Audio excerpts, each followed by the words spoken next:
गोपबंधु आयुर्वेद महाविद्यालय सम्मेलन कक्ष उद्घाटित होईछि काय चिकित्सा विभाग पक्षर आयोजित 6 दिनिया सीएमई कार्यक्रम। उद्घाटन उत्सव में मुख्य अतिथि रूपे योगदान करथिले professor Datteswar Hota, professor JS Tripathi, professor MM Padhi और प्रोफेसर एनसी दास सम्मानित अतिथि रूपे जोगदे वक्तव्य प्रदान करथिले। अतिथि माने कहिथिले जे आयुर्वेद एक शाश्वत शास्त्र और चिकित्सा पद्धति, तथापि सर्वदा एथिरे नूतनत्वर आवश्यकता रही।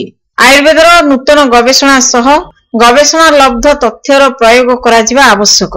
महाविद्यालय अध्यक्ष डाक्टर अरुण कुमार दास तत्वावधान में अनुष्ठित एही कार्यक्रम में 30 जन आयुर्वेद चिकित्सक आयुर्वेद संपर्कित मूल्यवान तथ्यावली संपर्क में आलोचना करथिले। आयुर्वेद डाक्तर मानक सह पीजी छात्र छात्री माने एथिरे उपस्थित थिले। महाविद्यालय काय चिकित्सा विभाग मुख्य प्रोफेसर डाक्टर प्रज्ञा प्रियदर्शिनी मल्लिक, डाक्तर मोनालिका जेना, डाक्तर शांतिलता साहू और डाक्तर भारतीलता आचार्य प्रमुख कार्यक्रम परिचालना करथिले।